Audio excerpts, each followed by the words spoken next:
I was very convinced that the only way that I could get love and feel safe at the same time was to create a character that was very skilled at violence, very capable of being violent, and that people would admire and love me for that.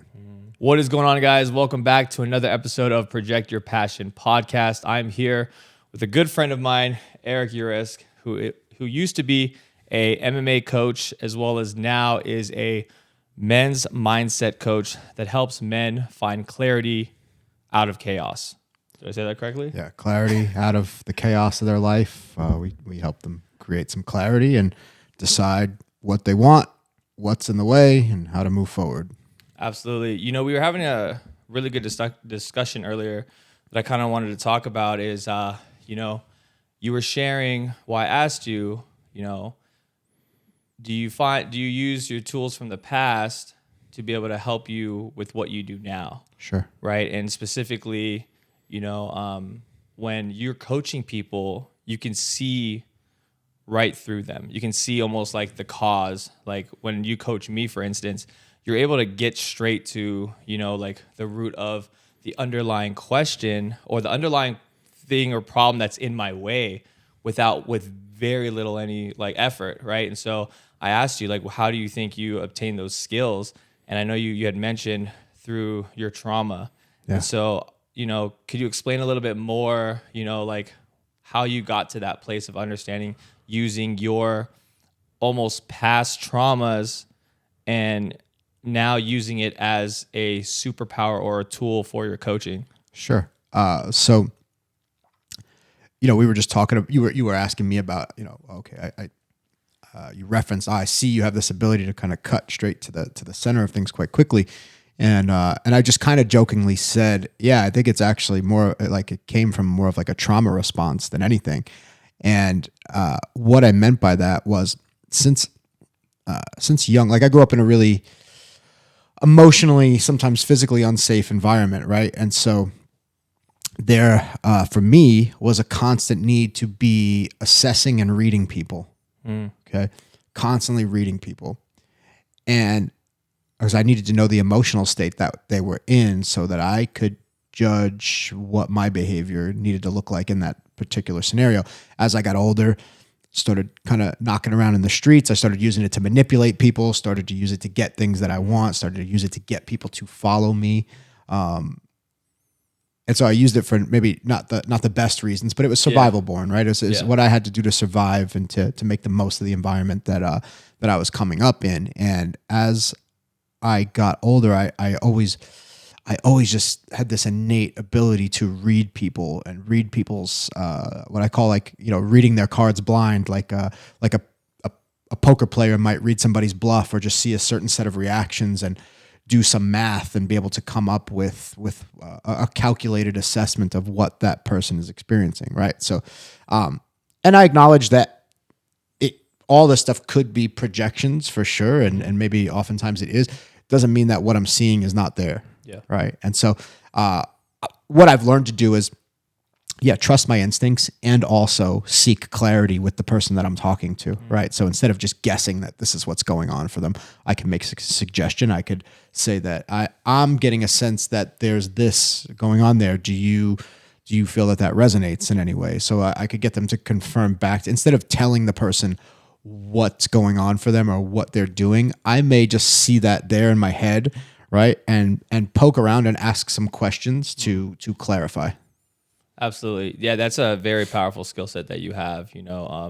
Obviously it takes years of practice and acknowledging and being aware of that was a trauma place, right? And as well as being able to see other people's traumas and what they may be experiencing that correlate to you, or maybe having to ask a few more questions to have them come up with like what may be coming up for them too, right?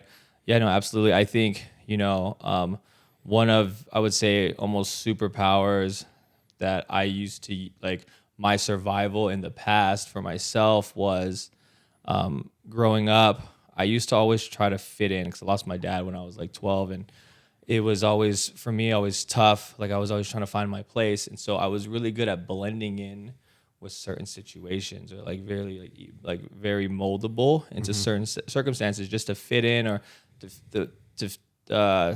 to be needed as well too, right? Yeah. Like, and I've worked a lot on that, but that ability now I'm aware of. So I'm consciously, okay, like I get to authentically be myself, but when I'm with a client or with a person, when they start like sharing ideas and thoughts that are completely, totally different from my perspective, I'm able to be present to and almost get down to their level to see them for what they're at, or not get down to level, but to be able to connect with them so much more easily, to see their vision of what they want to create or what they're envisioning, right? To be able to like resonate on that same level, to almost like blend in with them like a chameleon, to be with them, to co-create, right? I think it's interesting because I used to look at it as like almost like a negative thing in the past. Right. Like, oh, I'm always trying to fit in these different areas. And now it's almost like, no, I'm still authentically myself, but I'm able to like connect with so many different kinds of people. It's almost like a blessing for me. Yeah, absolutely. Yeah, I think, well, yeah, and I don't think that's too much different than what it is that I do. Maybe, obviously it may manifest a little bit different, like what we use it for, but like what I hear in that is a sensitivity to the people that you're around, right? And sensing what may be needed, sensing the energy that they're looking to create. And like, if you can sense the energy that they're seeking to create, well, then you can help them create it, right? Yeah, so that's really important, right? Because it's not about what you want for the client; it's what the client wants you to support them with. Absolutely, right? So yeah, that's a really help. I could see that being super helpful as a creator, right? Or not just as a creator, but a creator that helps other people bring their creations to life as well. Yeah, absolutely. Well, it's crazy. I didn't even ever thought it. Like the way you just broke that down was so beautifully worded, and I never even thought about it on that level of that. And so thank you for that, dude. Yeah. That's super cool, man. So yeah, talking about trauma, I know you've had a very traumatic childhood growing up, and then you got into fighting and like wrestling, I know, and then into a coach. So like, how did that process go through? Like, how did you deal with it? Or were you still like using your trauma for violence? And like, talk to me a little bit through that if you're open. Yeah, sure. So, I mean, in the beginning, when I started learning how to wrestle, when I started learning martial arts, I was learning it to become more skilled at violence. And violence to me at the time was one of the necessary components to be the person or character that I thought I needed to be in order to receive love, admiration, and get my needs met in the world, right? So I was very convinced that the only way that I could get love and feel safe at the same time was to create a character that was very skilled at violence, very capable of being violent, and that people would admire and love me for that. So I did everything that I could. I became obsessed with it. I was dropped out of school, and I would go into school and use the computer lab so that I could research different types of martial arts. You're talking 1997, 1998, How old were you? Right?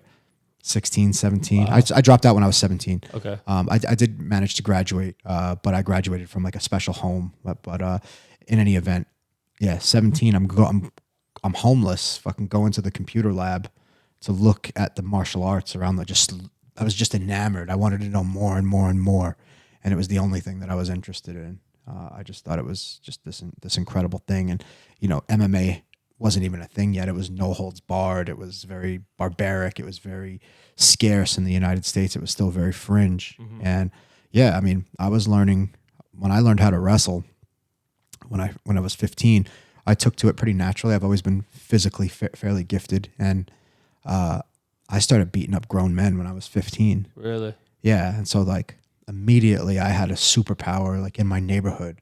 I could beat up most of the older guys in my neighborhood, and so nobody fucked with me, and people wanted to be nice to me, and people wanted to be my friend. And when you come from a household where you don't ever feel safe or like you can relax, right?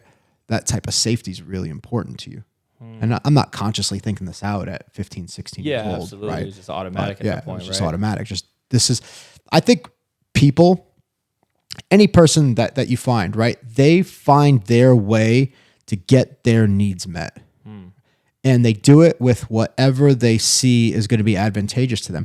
For some people, the way that they get their needs met is to be helpless.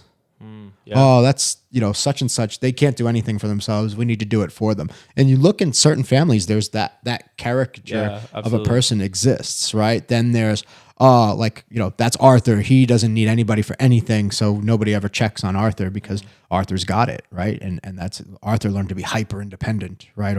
Or in today's culture, there's women that learn to be hyper independent, and it's their way that they very early on learned that they were going to get their needs met by doing this. And so because they weren't getting it somewhere. Or it's just coping strategies, right? It's coping strategies that sort of outstay their welcome, or they phase out, right? It's like the software never gets updated. Yeah. And so if you're running on old software, I mean, that's why we end up getting into transformational work. That's why we end up doing anything in terms of growth, right? Is there comes a time where some dysfunction starts to take place in our lives.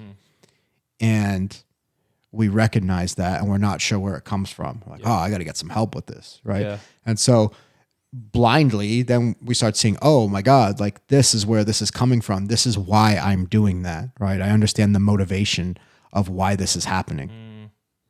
And then we go into, so that didn't really answer your full question, but no, you're good. I mean, you opened up a lot of thoughts for myself too. Is in my teens, I started like selling drugs, right? Well, first it was like my friends or people that I knew wanted to get weed. Like, hey, do you know anybody? Oh, I know a guy. And so I remember driving and I'd go picking up like a gram and then driving it back and not even making $1 just because like I was getting the feel of being wanted, being needed, right? And then I learned, the guy that I was picking weed up was like, why don't you buy some so you can make some money? And then, it's a nice guy. Next thing, fucking great guy. He wanted to make me make money. Like, fuck yeah. Obviously, then I started selling drugs for years, right?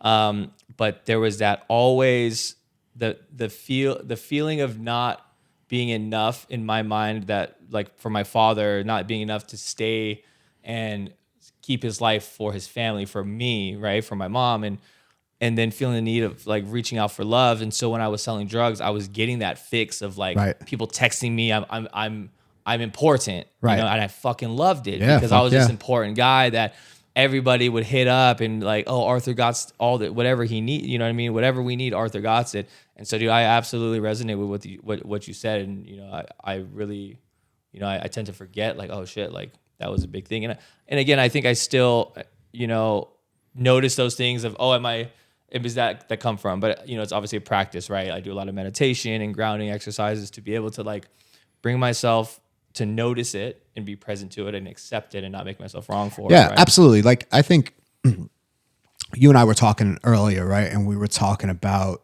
as, entrepreneurs, as self-employed people, right? We are our businesses, right? And there can be this thought of this constant need to hustle and do more, right? You were talking about optimizing the time it takes to do your hair in the morning, right? I'm like, shut the fuck up and just enjoy your hair, bro. I got no hair. I wish I could take a half hour in the morning to do my hair, right? God. But so behind that, as we're talking about this endless need to optimize, I think it's a fucking cancer. I think it does a lot of harm. There comes an inability with a lot of people to turn that off. And so no matter where they're at, there's this dis-ease inside. There's this uneasiness that I'm not doing enough, right? There's an anxiety of danger because I'm not being productive, right? I'm not doing something that's going to lead me to the next thing. And that, I think that becomes pathological after a while. Cool. If you want to live like that, cool, no problem, right? Yeah. I want to enjoy my life while doing cool shit. For sure. Okay. So if I'm here doing this podcast with you and I'm like, well, I want this to sound a certain way so that we get a certain amount of views and I'm already thinking about where this is going to go instead of being here with you, I don't get to enjoy the experience of being here with you. Absolutely. And that's what's important to me. That's what I was saying this morning while we were eating breakfast. I'm like, yeah, I've got clients. I've got texts from clients. I'll get back to them when when it's time to get back to them. Right now, I'm here having breakfast and coffee with you at my favorite coffee shop in Vegas, and there's nothing else that I'd rather be doing right now. Absolutely. Right. So, because here's the other thing. It's like, I believe if you look deep, if we go a couple of layers deeper, here's the thought process as I see it in many people. I'm going to do this so I can get here and get these things. And when I get these things, it's going to give me more of a sense that I've become the person that I need to be in order to receive love, admiration, or just create the idea of who I think I need to be in order to receive those things. Okay. So if we're starting from a deficit that I'm not enough, I place my attention outside of myself to add things, content, right? Bring things into my life. If I had the girl, I'd be enough. If I had the car, if I had the job, if I had the income that I could say that I had this income, that would mean this about me. Then I would be like this. Now, you and I have been around long enough. We know people with lots and lots and lots of money that have all of those things, and they're still looking for the next thing that's going to make them more of that, right? So, yeah, is it human to look for the next thing? I don't know if it's human as much as it's a pathological mind state that a lot of us get indoctrinated into, right? Now, that's not saying, hey, dude, go hustle. It's sometimes it's important to work hard and work for things. Do it for the sake of doing the thing, whatever it is, right? So if you're creating a piece of whatever content, right? You're working on a project. Work on the project for the sake of the joy of working on the project. If you're working in a state of joy, the end product is going to be fantastic. And then the things that come with that are the things that come with that, right? Yeah. Those are byproducts as opposed to the reason. Absolutely. Otherwise, we spend our days driven by this endless need to get to another place. And so I can't be present to anything. And I want to be present. I don't want to be in that neuroses.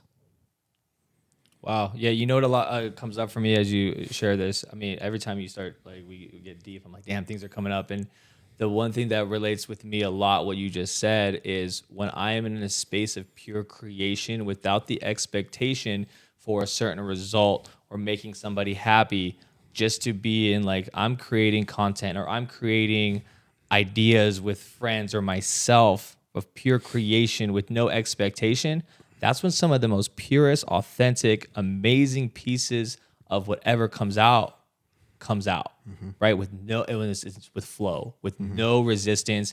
It's just natural, and I'm so present to my experience. I'm just, I don't even know what that moment is called, right? Like almost like a flow state or whatever, but I'm just consciously being so present without needing, to be validated or anything, that it's like pure just essence, I guess you would say, right? Absolutely. And so that's what comes to mind when I think about, creating for myself, right? And like that's incredible. And so, yeah, absolutely, right? So great example. Like, and we think about any of these times where we're in these great moments of joy, flow, creation, hanging out with friends in a way that just feels so good, so nourishing, so uplifting, so supportive. The common denominator is a detachment from the outcome. Mm-hmm. We're not sitting here thinking about, well, where is this laughter going to take us in 20 years? And I'm not advocating just don't do anything. Yeah. I'm advocating that you do the thing that you do for the sake of doing it. Well, what comes up for me, dude, is like when we were young. Remember when like maybe like right before teens, when there was no expectation or responsibilities, or maybe even in the teens too, where like you're with your boys or there's girls there too, whatever, and you're just fucking having a good time, not even thinking about what's next. You're just in that present moment with and just laughing, joyful. Absolutely. You know what I mean? Like that's what comes up for me when you talk about those moments, right? Yeah, and dude, like today, you came and shot some of my training footage. So we went and trained at 10th Planet downtown Las Vegas. Shout to those guys. Badass place, yeah. And in the past, when I would go to a gym that's not my own, right? My intent, I'd be all wrapped up in, I don't want to look bad in front of my friend, or I got to make sure I look a certain way, right? And I don't want the instructor to get the better of me, right? And I'd be all wrapped up in that stuff. And not really get to enjoy the whole experience. Today, I just go in there to play and have fun. And yeah, of course, I'm always competing to win, always, but I'm not like so attached to that it's taking me out of just the joy of what I'm doing. Right. And so I get to go in there, have a lot of fun, meet some new people, and then go about my day and be engaged in the next thing that I'm doing. Yeah. That's a very powerful statement because, I think just to be present into our experiences just for that is the essence of, I think, the most fulfilling experiences of life. And I think in this now day and age where everyone is trying to do the best, better, optimize to the best potential being so that I can get my results and bigger, better, faster, stronger type of mentality. Absolutely. Right?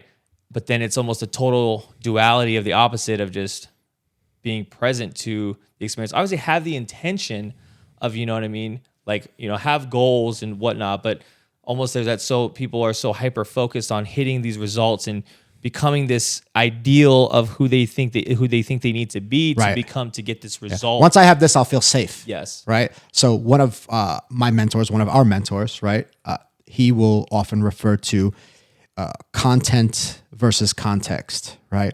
So content of your life is the job, the wife, the people in your life, how you're feeling, all the things that are in your life, all the mental states, right?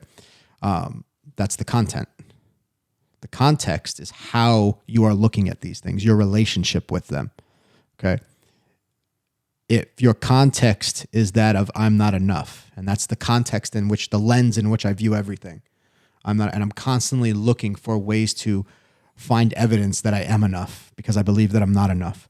It doesn't matter what I put in there. And so, yeah, I'll endlessly be pursuing these things to feel like more or feel like enough or feel like the version of me that needs to exist, that's outside of myself. Doesn't matter what content you put in there. The content will change no matter what. And what happens is then people fight to keep it the same. That's why change can be so scary to people because like, no. This content is who I am. They mistake the content for who they are, right? Not recognizing the lens in which they're viewing it through, right? The context that is creating the experience, right? Yeah. So the content can change. You can do whatever you want to upgrade the content, right? The stuff. And you'll have momentary highs through that. The context or the lens will remain the same. Yeah. And so that is the experience, that's your baseline experience will always return to the stories that you hold about yourself, which is the lens that you're going to see life through.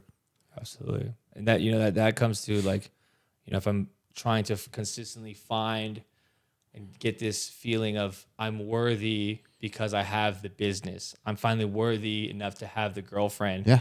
You know what I mean? Then I get there and then I'm like, okay, like what now? Right. Because I'm looking to fill this hole of this gap within me that I don't have, that I'm not enough.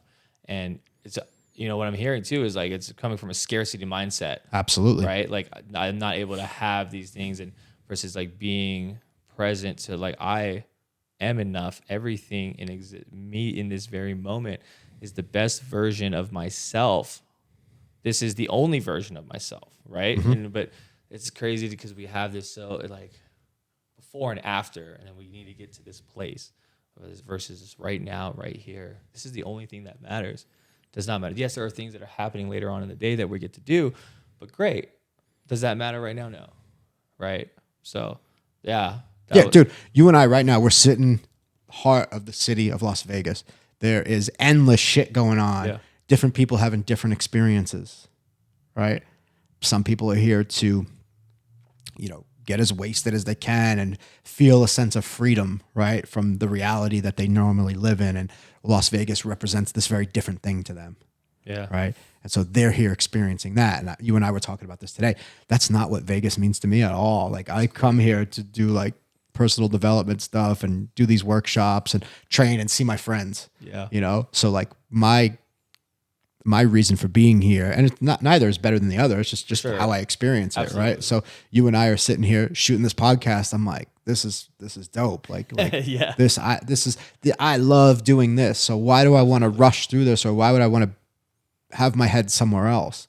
Right. And so that kind of begs the question, well then, like, how do we shut the fucking thing off, right? How do we shut the thing off, the mechanism that's creating this dis-ease or this need to be somewhere else? Well, presence is a fucking practice. And if you don't practice it, you're not going to experience it that much. You might get glimpses here and there every now and then. Things align and it just gets us really still to the moment. But if it's not practiced, really hard to experience.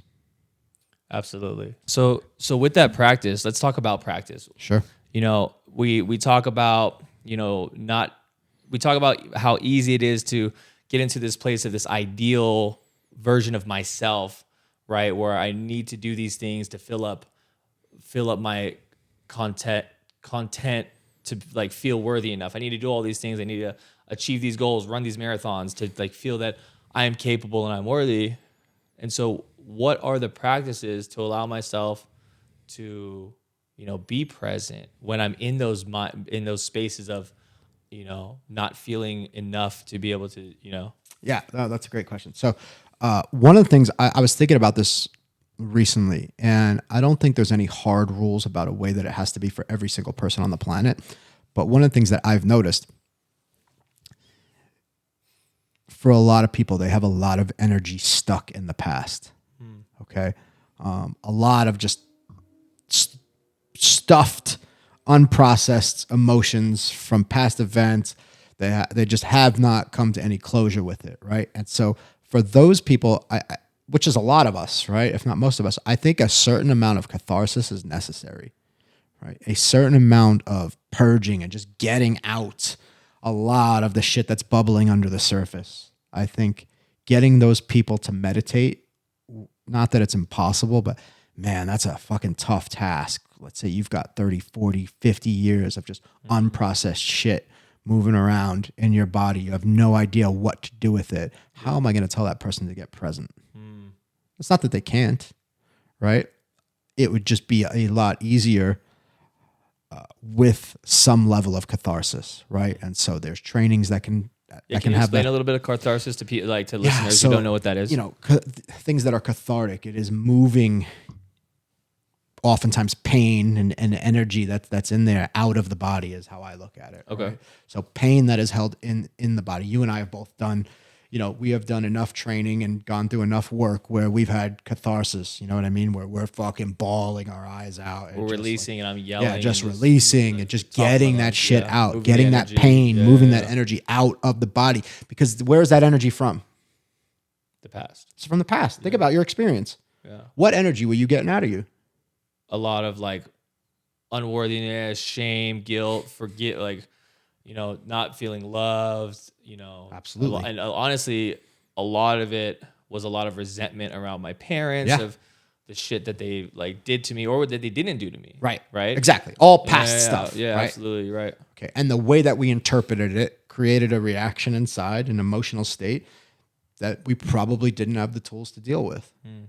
Okay. So it just stays in the body, right? Yeah. Body keeps the score. A fantastic resource for anybody that wants to learn how this stuff gets trapped in our body. And that's where emotions are of the body, right? Yeah. They're not in the mind.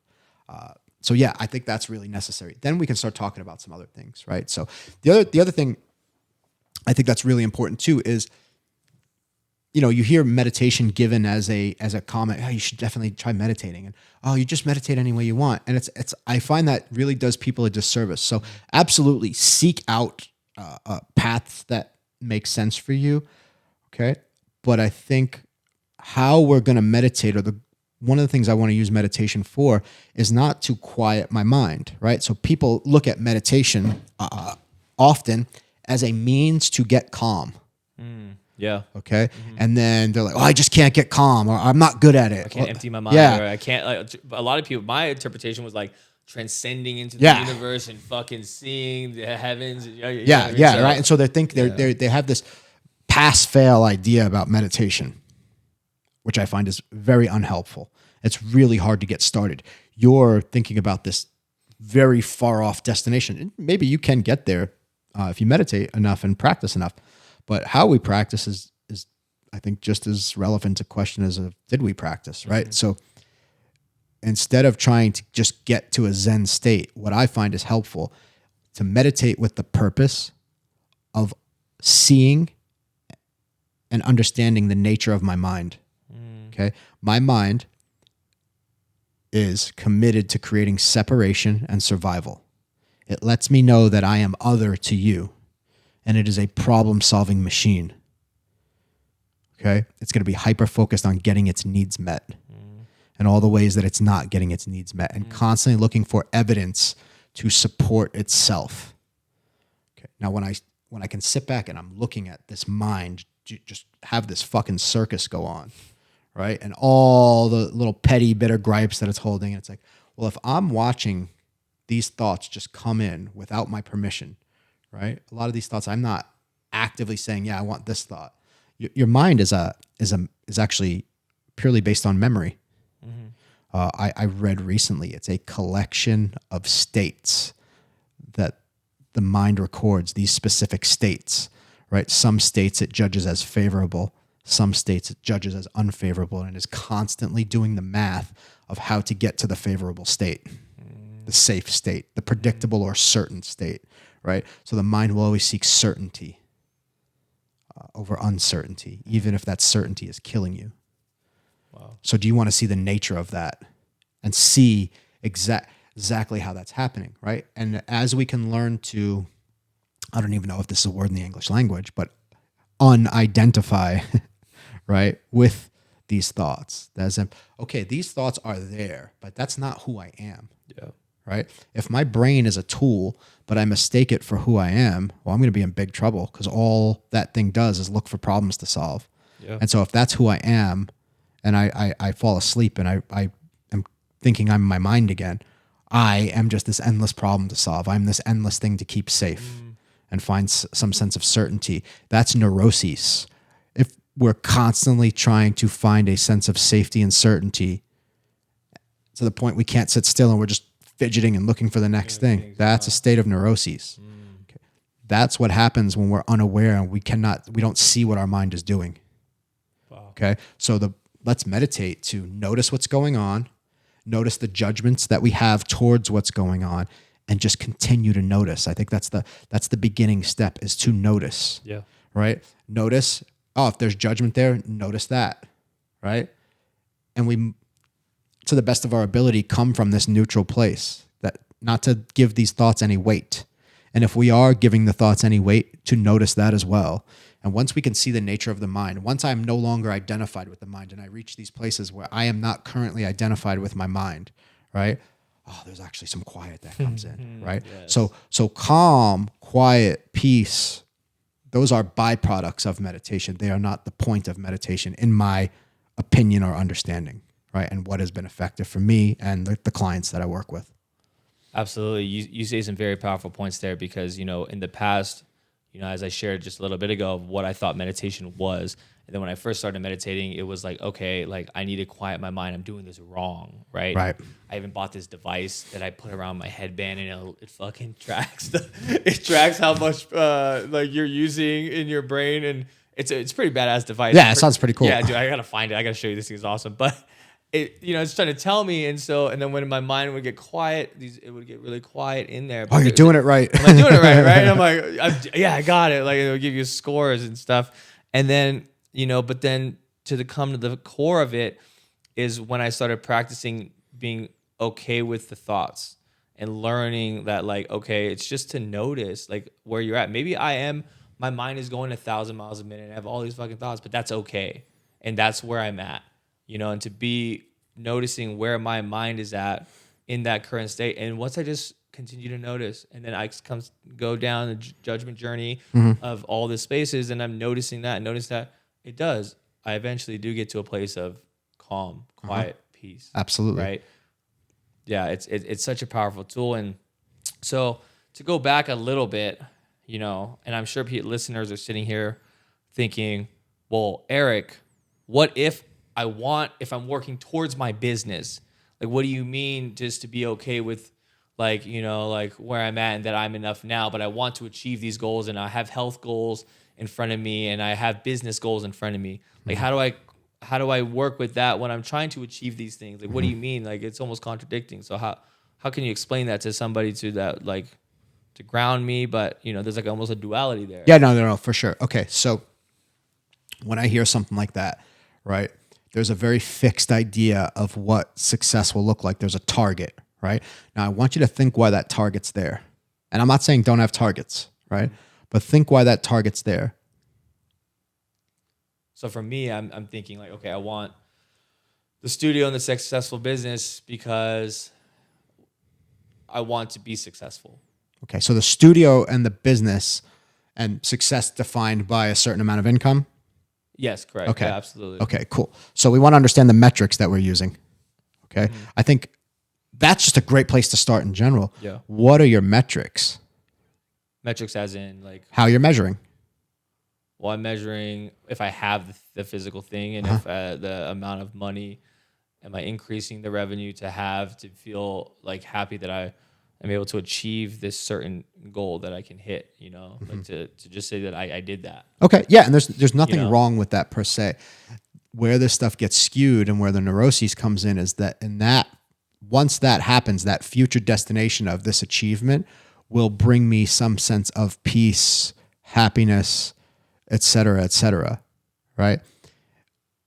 What you'll often find is that the journey of the thing is really where the fulfillment comes from, not necessarily from the end goal, right? Mm-hmm. So lots of fighters can speak to this.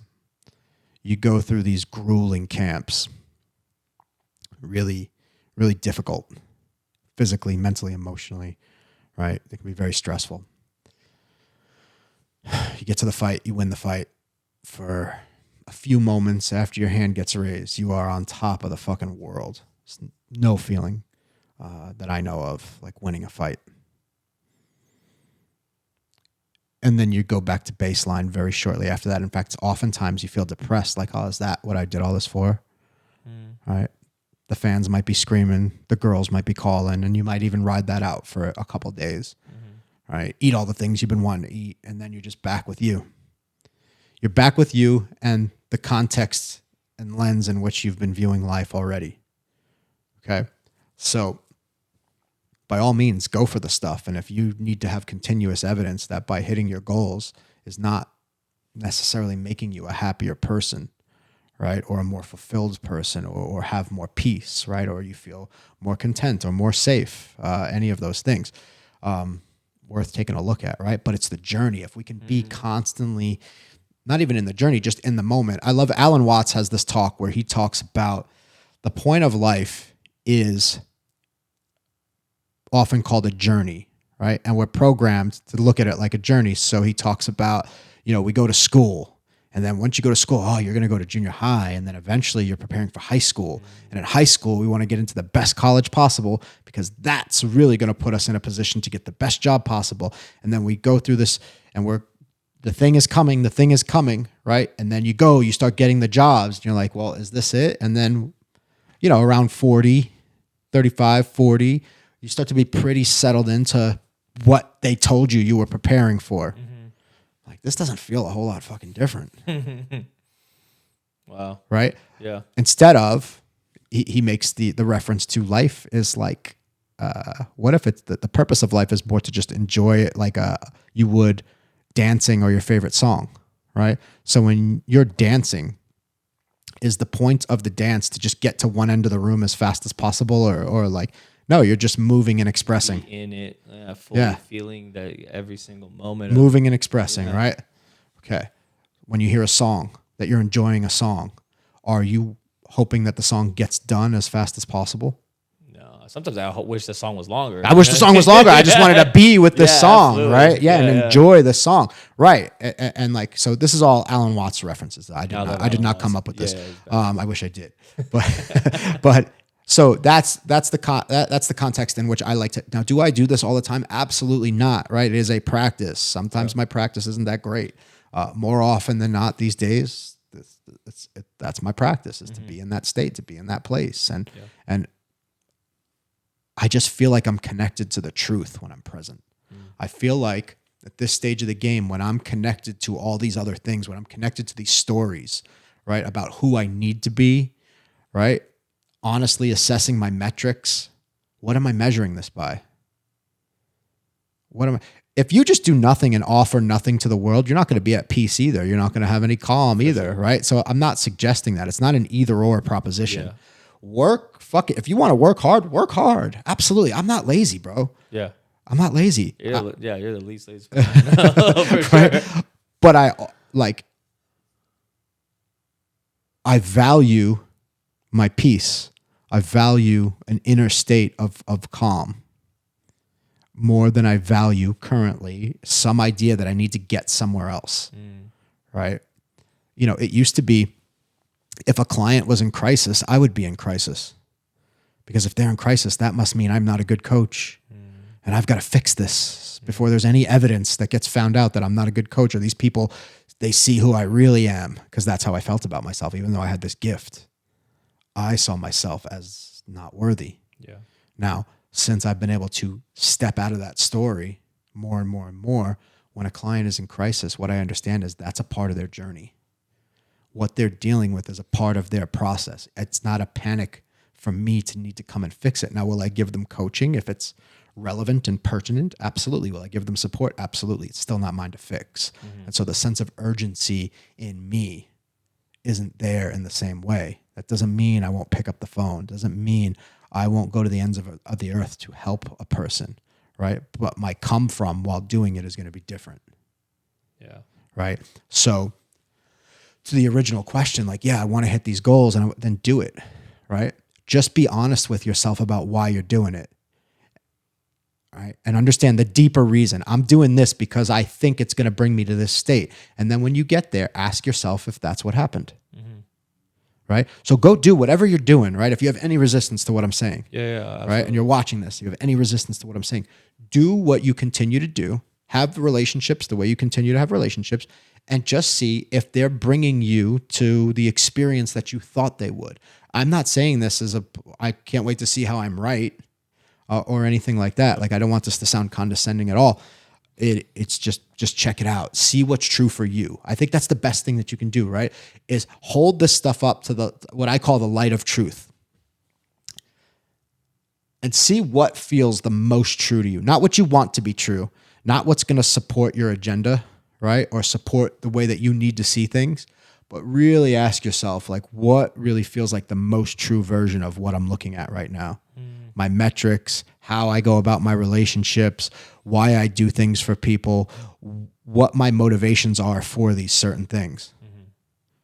And be willing to be really brutally honest with yourself with compassion, right? With compassion. And just see what comes of that, right? Yeah. If you're happy with what you're getting and you like the results that you're getting, please keep doing it. I don't want to change something that's working for you. If that's what's working for you, that's what's working for you. And also, people have different phases of their life too. Like, some people at certain phases of their life, this is not going to land for them, and that's cool, man. I'm not like I'm not trying to get people to think the way that I think. I don't really care if they do or don't, right?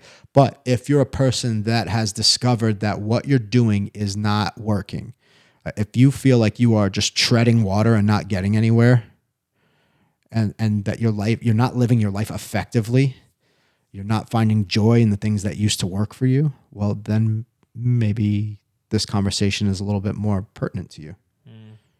Yeah, you know, as you're discussing this and I'm sitting here and, you know, you asked me, like, you know, why do I want the things that I do? You know, the deeper reason why, you know, I want this successful business and like the studios, definitely for me is to like feel worthy. Like, I'm good enough to be able to create this. Like, I can do this. And then through that, people will want to, you know, I can attract more people. I can attract the girl of my dreams that I get to marry because I'm good enough to have the business and success in the future. Once I have it, then I can get the girl. Yeah. Versus I'm good enough now. Right. Right. I am successful right now. I'm relationshiping with you right now. You know what I mean? I feel like I've fucking juiced up. Like, I can take on the world because I'm just so connected with myself. Because I know that, you know, as I have to practice and have these conversations and to be aware of. But definitely my come from for certain things definitely is a place of lack. Like, I don't have this now. So once I'm able to get the skills and good enough to be able to, you know, have the certain amount of money in my bank account, then I'm worthy enough to receive thing outside of you. Yeah. is going to make me who I am, right? And let's say you get it, right? Let's say you get the thing, you get the studio, you get the amount of money coming in, you get the girl, right? You get all the things that you've been like begging for, right? Now you've got them. But somewhere deep down inside, you still don't feel like you deserve it. Or life, as it inevitably does, starts to change, right? There's problems with the business, problems with the girl. Now, the things that were making me are being threatened. That's why fighters stay in the fight game long after they're probably should have been retired, right? And why they incur, brain damage and start speaking slurred. They can't let go of the sense of who they are outside the fight game. If that gets taken away, who am I? They don't know, right? So they stay in the game. They stay in the game because they don't have a sense of themselves outside of that, right? You take any of these things, you get them. There's nothing wrong with them. I hope that I hope to God you do get them and you get to enjoy them and live them out fully. Just notice that if you do get them with the current context in which you're viewing it through, that whenever any of those things are threatened, your sense of self gets threatened. These things make up who I am. These things outside of me are what make me worthy and lovable or who I think I need to be, right? So your attention is focused on an idea of you rather than who you actually are. Absolutely. For the longest time, I used to, when I started getting into video and creating content, and I always bring my camera around with me to feel like I'm valuable enough to this identity of myself of being enough because people want me, you know what I mean? I had this identity around me, like Arthur the videographer, Arthur the photographer, right? And it was so attached to this, once I have this and have these things and I'm known for this, I'm going to feel a certain way, you know what I mean? But then I was like, oh shit, actually a good friend of ours, we were coaching and he said, I just want to hang out with you for you. Yeah. I don't want to hit you up when I'm in town to shoot content. I just want to hit you up just to connect. And I'm like, oh, wow. Right. You value me enough just to my presence, right? Not the whole needing to be around me for what I do. Mm-hmm. That was a big aha moment, you know what I mean? And I value those times where I don't, need to think that I need to bring the camera because I'd automatically just start bringing it with me because that was my identity, right? Mm-hmm. The I got to this thing that works, right? But then it almost started using it as the back to the feeling needed thing, right? Too. And so being present to my existence of just being present with my people is good enough. Absolutely. And that's when I realized I have the best, most satisfaction in my time with the people that I am. Yeah, right? 100%. Dude, up until a couple of years ago, dude, I used to have this really not flattering trait of social climbing. Everywhere I went, when I worked in nightclubs, it was who do I need to be around, right? Create a relationship with to be more, to move up the social ladder and be more, right? And what I found is that even if you get to the top of the ladder, that you think you get to the top of the ladder, you're real fucking lonely. Right? Because I've just what I'm doing is I have this idea I need to be above people in order to, I need to be admired in the center of attention at all times. Right? And above. And so I could never be with people. And so I felt lonely. If you can't be with people, anybody, if you can't be with people, you're not going to feel connected. How? Yeah. Right? So it's always, I got to be the best because if I'm the best, then everybody's going to want to be with me. But I had a block about being with people. I needed to be up here to be with people. That's not being with people. I could never meet people on an even playing field. Wow. And it was fucking really, really lonely. I needed to be the leader at all times, right? Now, does this serve me? Yeah, I like being the center of attention. I'm a bit of a showman. I like to talk. It's good for what I do, content creation and speaking. I enjoy talking out these ideas with people. So that's cool. I'm not afraid to jump out in front and just go first. So that's cool. It does help me a lot of ways. It can't be the only way that I operate. It can. It's just not effective for me. It has diminishing returns.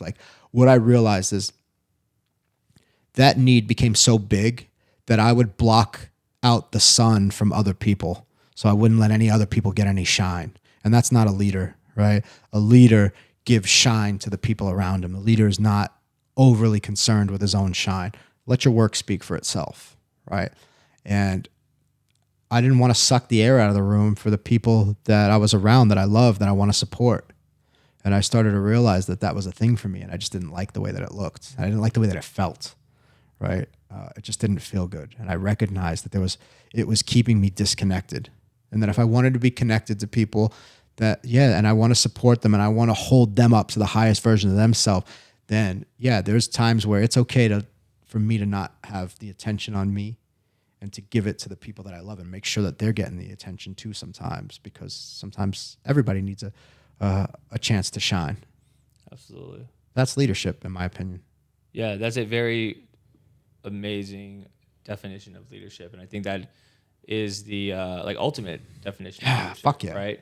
Like being able to lead, but also being able to allow the people around you to lead as well too. You're not always, being the one in charge. Absolutely. And I think there's such a what word I'm looking for. I think there's people view leadership, or I'm a leader, as like the one in front, always speaking up, always in charge, telling people what to do, and have everything under control. That was my version. Exactly. That was my version. Dude, my strategy was this. Sorry to cut you off. No, this is good. Yeah. Go ahead. My strategy was, I'm going to put myself above reproach so nobody can say shit about me, and everybody's got to listen to me, because that's where I felt safe. If I'm at the top, can't nobody touch me. And then I'm alone because I'm using people. Doesn't work. Long term, it doesn't work, man. It's a poor long-term strategy. Simon Sinek talks about the infinite game versus the finite game. Yeah. When you play life like a finite game, you will burn a lot of bridges with people, right? Because you're going to the goal to win. Like there's the ending. And everybody in my life is a means to an end. Yeah. As opposed to, how do we all win? How do we all win as much as possible and keep this shit going as long as possible? Absolutely. For no other reason than just to enjoy the game. I don't enjoy the game when I play it alone. I enjoy the game when I'm doing it with my people. That's why I love coming to Vegas. Like, I see all my friends that I've done a lot of transformational work with. And we've all been in the trenches together and gone through really challenging things together and done tough things together. If we looked at those tough things as just tough or hard or like, and that's all we took, but that the challenge of that was what cemented the friendships. So it's the journey. Yeah. And we can't just survive our friendship, can't just survive off those old events, right? It needs to be nurtured. So we get to continue to create together. So Eric, going back to noticing yourself as a leader, and in the past wanting to be above everybody, to let me control, I am in charge, I'm the leader. Where do you think that space came from? Oh, well, yeah, I think I alluded to it a few minutes ago, but just the idea of being the leader meant I was safe. People need me, and to be needed. So yeah, I've always had a striving to be good at things, because if I'm good at things, people like me. If I'm good at things, people will need me around, right? When I'm out in the streets and I'm beating people up and doing the thing that I'm doing, people need me on their team. People don't want to be my enemy. They want me on their side. If they want me, then I'm good enough, right? So I was letting everybody else outside of me decide my worth, by creating this character that I thought I needed to be, and then got the feedback from other people, and not fully understanding what that relationship was based on. Yeah. That it was just based on fear. Wow. And yeah, it didn't work. It worked for a little bit, it worked for a little bit. Dude, I remember I used to see some of the local, drug dealers driving around the Mustang 5.0s. They had these, 5-star rims was the thing in the day, and these big loud sound systems, and everybody would be like, oh, there goes such and such, right? I don't want to drop any names, but, and we all looked at these people, and these people were they were like movie stars in the neighborhood. And there was almost a folklore that came with them. And I thought that was so interesting. Like their reputation preceded them to the point you never wanted problems with these guys, and you wanted to be like them, and women liked them, and men were afraid of them or respected them. It's like, I want to be just like that. And then I became just like that, and even more so. And I was constantly in a panic to preserve that, constantly having to do more wild, crazy shit, constantly having to hurt people in more savage, brutal ways. Like, man, I did some things to people that I'm not very proud of, right? And I also see it for what it is at this point, who I was when I was doing it. So I don't necessarily feel guilty anymore, but some really pathological behavior, like borderline psychotic behavior, you know, torturing people and just doing really terrible things. And I was doing that to feel safe. I was the guy I wanted to be. And it wasn't the experience that I thought it was going to be because the context was the same. Yeah, you know, you've shared a lot of your past and these really detailed experiences on some of your other podcasts, you know, which we can drop in the link and people can like watch and go more detailed. But, you know, you share that you were being this bully, being this guy known to just cause ruckuses and fucking beat people up to feel safe, you know? And so where did the lack of safety come from? You know, as you know, we're talking about trauma and how, you know, your business is based around, you know, calmness through chaos. Yeah. Right. Yeah. And clarity and calmness through chaos. Yes. Yeah. Thank you. Fucked it up. I need to. But and so, you know, from your chaos, right, you've created this business and where you're at. And so what was the reason for causing that chaos to feel safe? What was happening behind that you weren't feeling safe? Sure. Well, there was no safety in my world whatsoever, right? Safety is a relative thing. When you're a child, okay, young child specifically, your means of taking care of yourself are not that great. Like, imagine we just didn't take care of like 3-year-olds. They wouldn't make it very long. If we just left them unsupervised, they'd probably end up, they're going to end up killing themselves. Yeah, real fast. And I think there's an innate biological understanding of that. I don't think there's a conscious understanding of that. But the scariest thing for a child, at least as far as I've been educated, is to be left alone, right? To have the caretaker not there, okay? So I had a mother that was super stressed, okay? She catastrophized everything that happened. So everything was a catastrophe. And I come from a long line of that with the women of my maternal side, right? Very catastrophic, one catastrophe to the next. I had an alcoholic father who was very emotionally abusive, sometimes physically abusive, always verbally abusive. My father was not a guy we were happy to see ever. When dad was home, you wanted to run. As soon as you heard his car hit the driveway, you tried to hide. You didn't want to be the one that got caught in his crosshairs when he got out of the work van. Didn't know what kind of state he would be in, how many drinks he had, what he was pissed off about. He rarely beat us. He did beat us a couple times, pretty badly. I wish he would have beat us more, because after you get beat, it's over for a little while. He would present this looming threat that never went away. Okay. So one of the things in developing a healthy nervous system is called co-regulation. Okay. Co-regulation is I fall, I bump myself, I start crying. If my parents panic, I'm going to think it's a big deal. If my mom just comes and holds me in a way that I feel safe and okay, I'm going to brush it off and just go right back to playing. Okay. So when your nervous system is kept in a constant state of threat and there's nobody to go to get you back to a place of safety or baseline, and you don't feel safe with any of your caretakers ever, right? What do you think the context you live your life is going to be? Lack of safety. Okay. So there was lack of safety, and there was the pain that I was in, that I was enacting out upon the world. Those two together, you've got some pretty psychotic behavior that's going to come out of that. Wow. Right. And I won't get into details because it's not necessary. Yeah. But yeah, like I was hurting people because I was hurting so badly. I didn't know I was hurting this badly, but fuck. When I first got sober, I got sober in 2004. Right. So yeah, this will be my 20th year in June. Badass. And June's when I'll be 3 years. Nice. It's crazy. A lot of people, my other friend like June as well too. I'm like, something about June. People are just like, fuck, I need to. Dude, you know you're serious if you get sober in June because it's before the summer. Yeah, it's right there. It's like right. So we used to joke about that. Dude, nobody would sit near me in meetings except this one dude, Lewis, who was fucking crazy.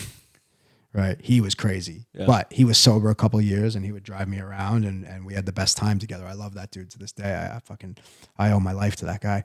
But yeah, I was so angry. I was so angry. I remember being in AA meetings and being like, I want to be the first person that does everything you guys tell me to do and still fails so that I can say this doesn't work. Wow.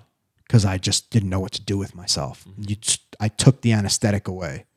The drugs and the alcohol were gone, and I'm just left with this fucking mess. And I don't know what to do with it, right? And it was a slow process of just dealing with that pain. And, dude, sometimes I look back, I'm like, hey, it is a absolute fucking miracle. Like that I, like, not only that I'm just alive, but that I'm, like, happy and productive and, like, like, live a life that's pretty meaningful. I have a beautiful wife. I'm, like, all those things. I have fantastic friends. I get to do all the things that I do. Yeah. I'm like, fuck, that is fucking amazing, And I got to do all those things for a long time and didn't get to enjoy them because I was still in a lot of pain.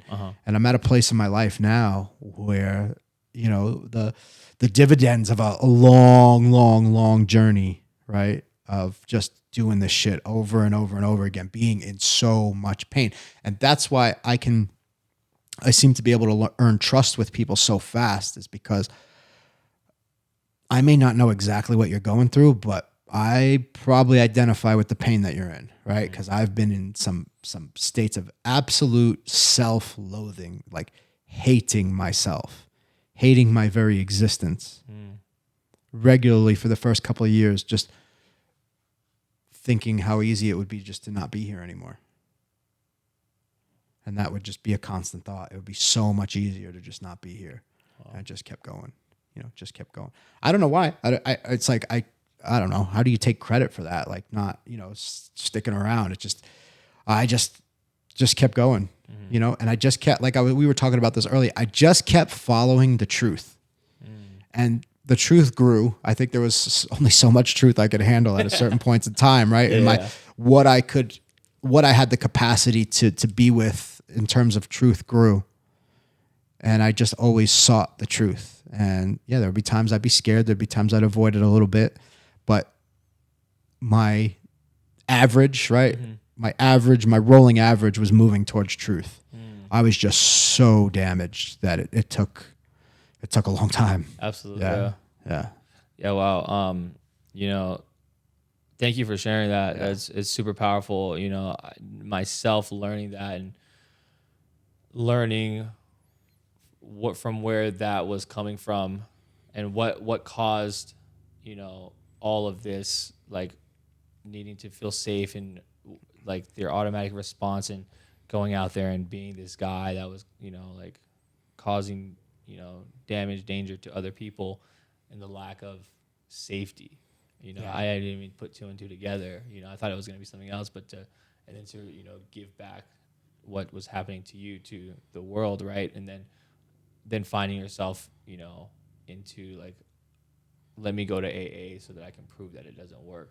Absolutely. Right. And that's it's such a powerful thing to be. It fucking worked. That's the punchline. I love I love that. It's crazy to think because I know the process works and helps with a lot of people. And for myself, I've been lucky enough not to need to go to AA, right? Like I've for some reason there was always a point in my life where I'd hit a low where I just hated the way I felt, like the drugs and being like hungover or withdrawing. I'm like, fuck, like this sucks so bad. There's more to life than this, and I know it, and my mind is better. And so I would like cold turkey myself and fucking lock myself in a room and then eventually get over it, but then it was like this loop, because then I'd find another thing and then I have to do that process again. And so that's a whole nother like podcast that, I can eventually go into. But back to the premise of this is, through that journey of, noticing all those things and being able to put yourself in AA and go through AA and then, come out to this of, where you are now, explain a little bit of how you got into the MMA coaching and then into this transformational coaching. Yeah. If you don't mind. So MMA coaching was by proxy of being an MMA fighter, right? So I have always, in everything that I've done, so that even this kind of like the same way I do what I'm doing now, and we have the conversations that we have, I had the same vision for combat sports and movement, right? So I can see the relationship. I think this is the core of any of the gifts that I have around the ability to coach, right? Whatever it is, it's the ability to see the relationship between the two things, okay? And how the things affect one another, okay? So when we get that could be two opposing bodies moving in various different ranges, forms, right? Distances, and how that is going to relate to the other and the defense that might be there. So a lot of my coaches even picked up on my ability to coach young. I remember I would drive into Brighton Beach, Brooklyn to train with a Russian team of Greco-Roman wrestlers. And the coach was, he was a coach for the Soviet Union. He had coached Olympic champions and a very decorated guy. And he was a technical wizard. His name was Yuri. And I would drive down to that basement 4 or 5 days a week, 2 hours from Long Island, and sit in fucking bumper to bumper traffic on the Belt Parkway, go down there. And he said, one day you're going to be a good coach. And I didn't really think anything about him. 20 something years old, 20 years old. I'm like, I'm not ready for that yet. Right. Yeah. As I started to get into the MMA world, I would come home. I would live in Las Vegas for periods of time, go back home for the summertime to work in the Hamptons. And I would also teach jiu-jitsu and MMA classes, and found that I built a following around me really fast doing that stuff. And when I trained in San Diego at Alliance with Eric Del Fiero, who's one of my biggest influences and mentors, he got me coaching. He's actually the reason I got a passport. I had to go. He couldn't make it to a fight in Brazil with Joey Beltran, and so he had me get my passport so I could go down there and corner Joey. Oh, wow. And that opened up the world for me. No shit. Right, I got to travel. Yeah, I've been all over the world, so it's been super cool. As I moved out to Thailand because I had a passport. Yeah, and passport bros. But what you got to understand is for like the kid that I thought like I was not going to live to see 20, like having a passport and going places is a big fucking deal. I can't imagine, dude. Yeah, big fucking deal. Sure. Like I never left the country till I was like 30. Wow. That's insane. Yeah. Yeah. So now I'm living in Thailand. I'm ready to retire for, I'm 35 years old, and for my own reasons, I'm just ready to not do this anymore. And so I start coaching fighters. I recognize the weakness in my character as a fighter. So very skilled and gifted physically, right? Very weak emotionally, because I was constantly protecting that idea of myself. And so I was very risk averse in terms of anything that was going to put my character in jeopardy. I needed to win every round of sparring to feel secure. If I lost, I would be suicidal. If I lost rounds in training, I'd be suicidal. If I lost a fight, I would be suicidal. So losing was not an option, but it had me avoiding a lot of just taking the risks that are necessary. And so my career didn't go where it had the potential of going. And Dominic Cruz, who's, like family to me now, would call me out on avoiding my weaknesses in training. And he would say, dude, you're really good, but you're never going to get to the top training the way that you do because you're afraid to lose. Oh, shit. And we did not like each other. We were teammates, and I think we loved each other, but we did not like each other. And I avoided Dominic like the plague because he was a representation of a truth I wasn't ready to look at yet. And I just didn't have the support or capacity to go there. I didn't understand how that was going to help me. It was just too scary. And towards the end of my career, I started to notice it, and I started to train different. I started to go after my fears. And a few fights that I trained my ass off for fell through, and opponents pulled out last minute. And I knew I didn't have it in me to train the way that I needed to train for fights anymore. I wasn't willing to do that anymore. I was just kind of just heartbroken from the fights getting canceled last minute, which happens in the fight game. And I knew I was going to move into coaching. I knew the inevitability was I will be a fight coach and I will be really good at it. And I took over the head coaching job at Phuket Top Team and created one of the strongest fight gyms in Asia at the time. Wow. Got nominated for Coach of the Year in Asia and in like the first year of being the head coach, and just had a couple of champions and one championship and some other shows in Europe, and produced a really, really incredible fight team that I'm very proud of the work that we did there. My student, Ben Royal, he owns Phuket Grappling Academy today, and just got to give guys opportunities. And it's so cool to see. So cool to see just where these guys' lives have all gone from what we created in that place. And yeah, I after 5 years there, I knew I had just reached my peak in what I could do at Phuket. I felt like I was being called to a bigger challenge. My life had just gotten so comfortable there. Financially stable for the first time in my life, traveling, just living the life, like women, everything. So I'm like, all right, well, I got a good amount saved. I'm going to just wait till an offer comes. So at the time, I'm waiting for this offer to come to me, my dream job, and then I'll take that and I'll move on. The offers are coming, but nothing that I'm in love with, nothing I'm like, yeah, this is the next decision, right? So I'm like, all right, I'm going to go spend a couple weeks in New York. It's nice in the Hamptons this time of year, so I'll go hang out at my parents' house and just kick it. My wife, who was my fiance, and we had taken some time apart to kind of just work out on some things.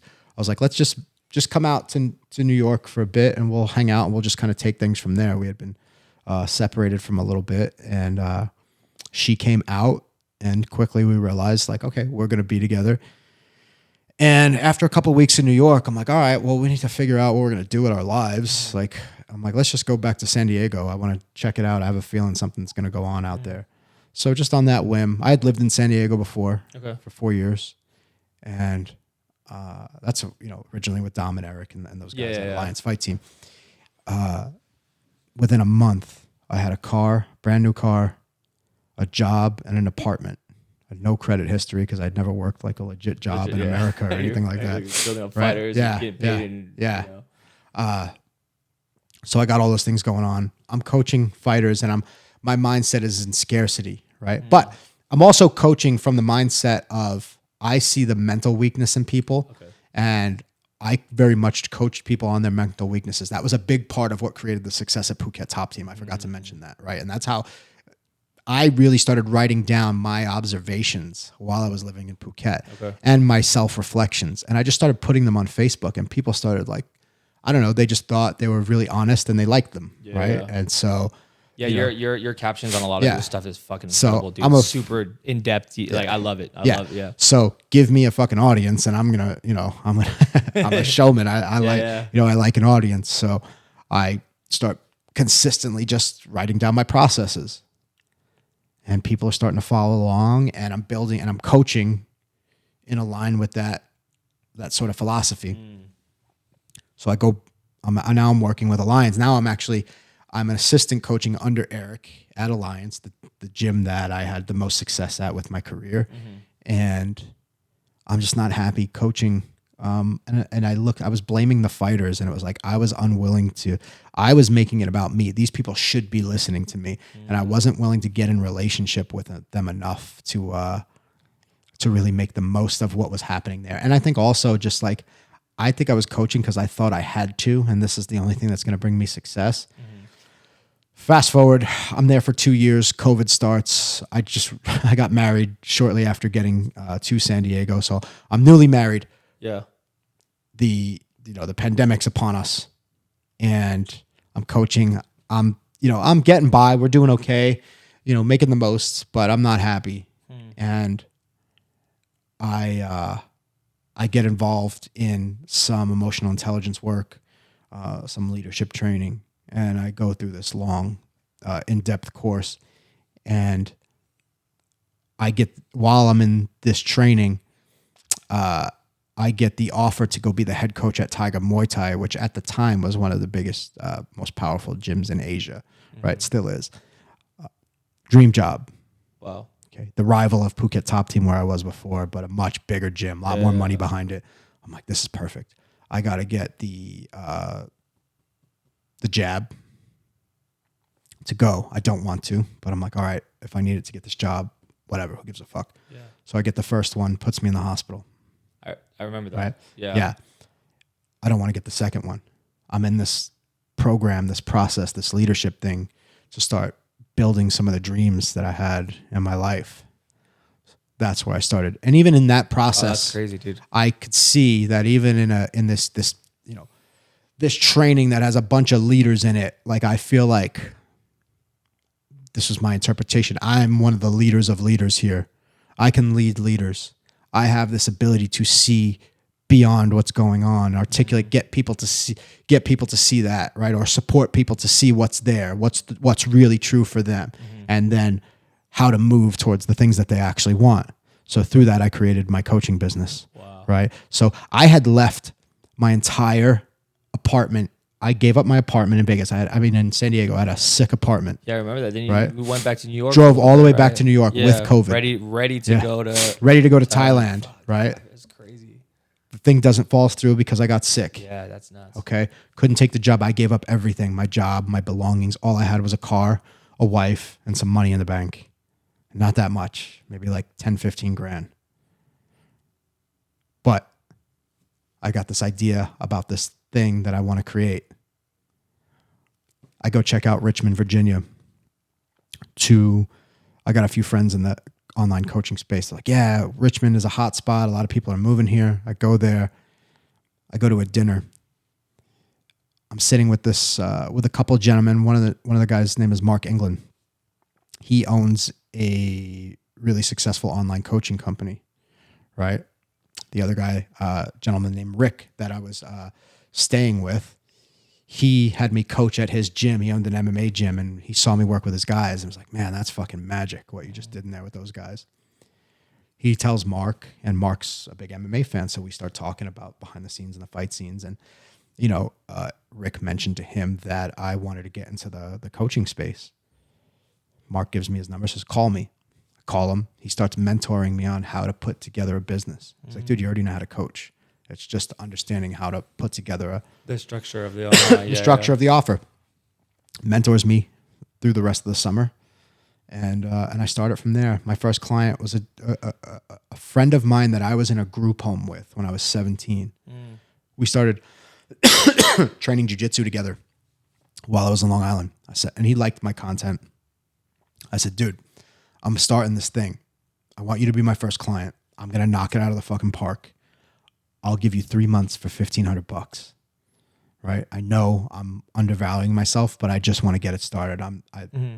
There's no way that, there's not a positive return on this for you. Yeah. No argument, sends me the money right at lunch. And that's how I got started. Wow. Fast forward now, you're charging. Yeah. You gotta, a great number. I know. Yeah, you got to call me to find that out. Yeah, no, that's incredible. From the journey of literally, getting the dream job offer that you've wanted for so long, and then selling all your things, driving back to New York from San Diego. It's a trip. Dude, that's, and then literally getting the COVID shots so that you can go to Thailand, right? And train, but then that putting you down and having this whole new, experience. And then now, just being able to offer your price, your value, your coaching in a whole different way is such an amazing thing, from all the way into the start of, not feeling safe. Yeah. Right. That's such an amazing journey, and how you're using your gifts of trauma. Yeah. The things that you were surviving with, now thriving with. And so, man, that is a beautiful thing, dude. And, you know, to leave you with a few little questions I'd like to ask you, man, is one thing is, what is the number one thing that you are proud of yourself for creating for yourself, or that you're proud of creating in this last year or even this year? Well, I think the thing that I'm proud of is the thing that I stand for the most, is that your pain can become your greatest wisdom if you choose it to, right? And so that's what I'm most proud of. It's taking the pain, and it's like, yeah, it gets a little bit emotional because it's like,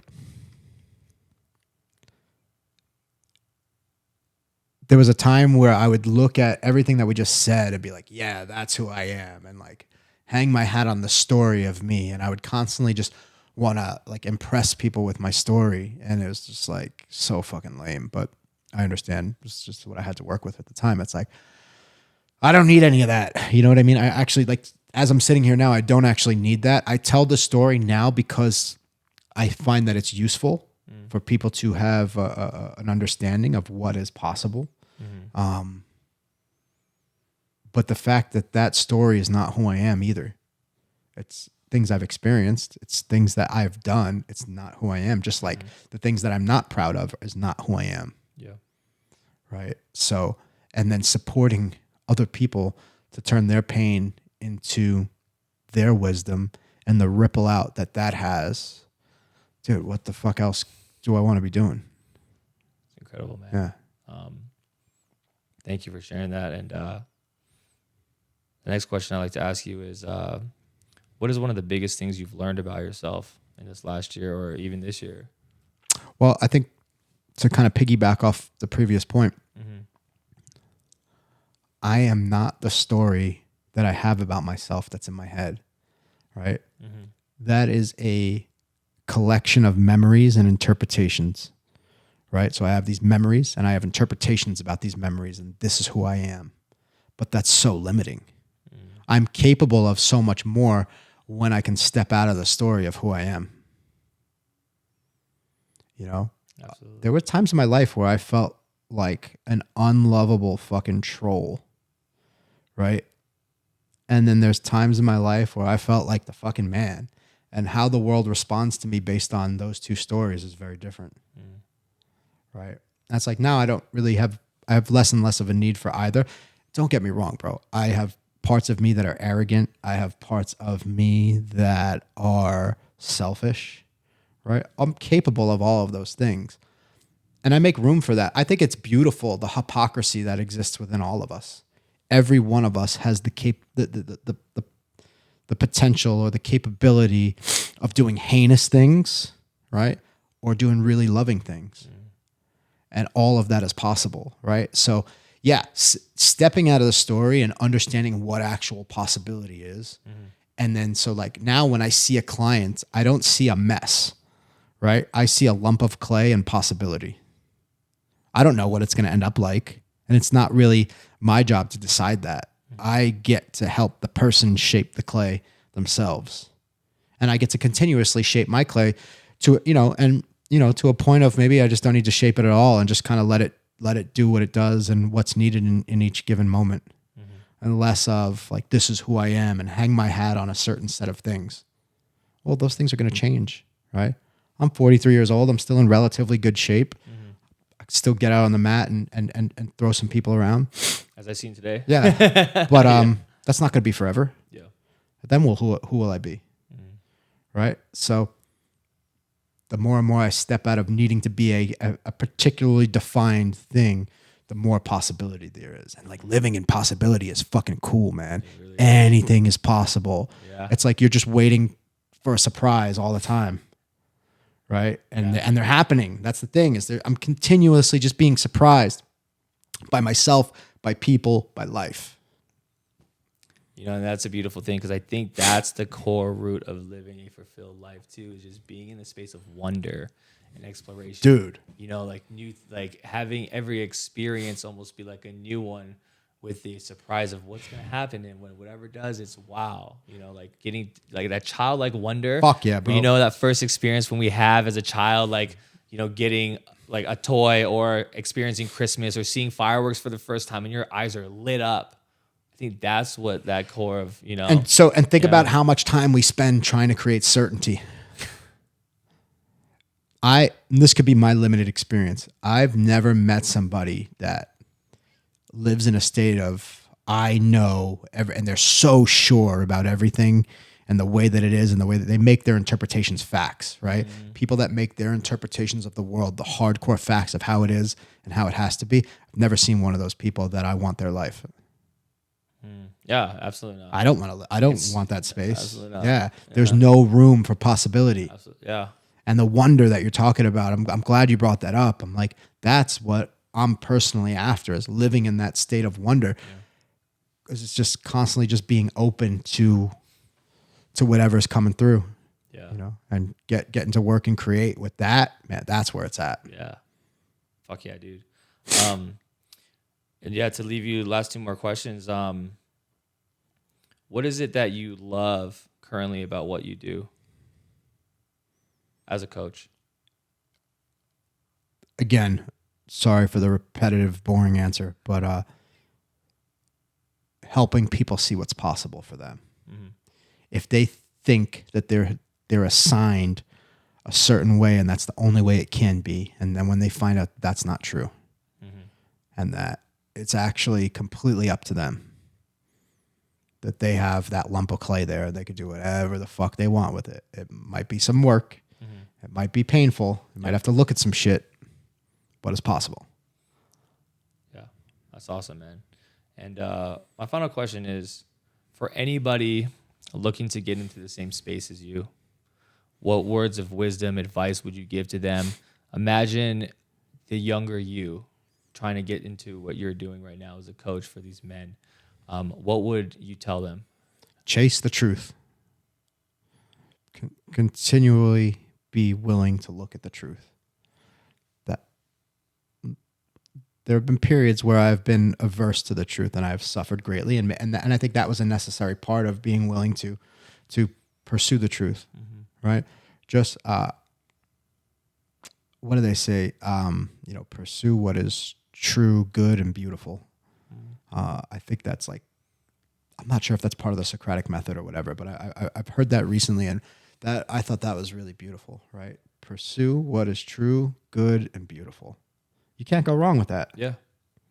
I mean, I think that's really what we're here for. And understanding that hardship can be part of true, good, and beautiful. That's where we kind of forge ourselves a little bit and gain some strength and durability. Anything can become beautiful if we're willing to work with it and see the thing through. Absolutely, man. Well, thank you again, dude, for taking the time. This was an amazing time to connect. And dude, I'm super grateful. I have so many takeaways that I'll get to sit with over the weekend and here in the future that I get to just be present to. And real quick, if you'd like to let people know where they can find you, if they're looking for some coaching or absolutely. As well as, Okay, cool. So first place you can look for me is Instagram at Eric the Gentleman, ERIC the Gentleman.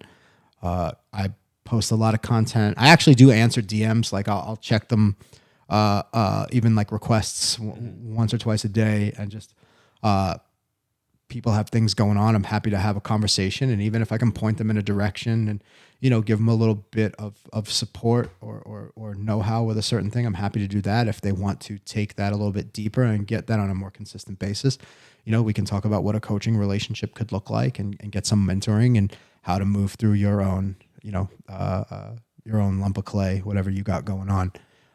It's one of my favorite things to do. And look out for the No Nonsense podcast with Eric Uresk that will be on all major streaming and viewing platforms. Badass. Well, I'm super excited to wait for that, and can't wait to see what else you create. Can't wait to have you back in maybe a year later and see what amazing possibilities you've created. And again, thank you so much for taking the time, brother. I love you, man. Thank you, truly. And guys, until next time, we will see you on the other side.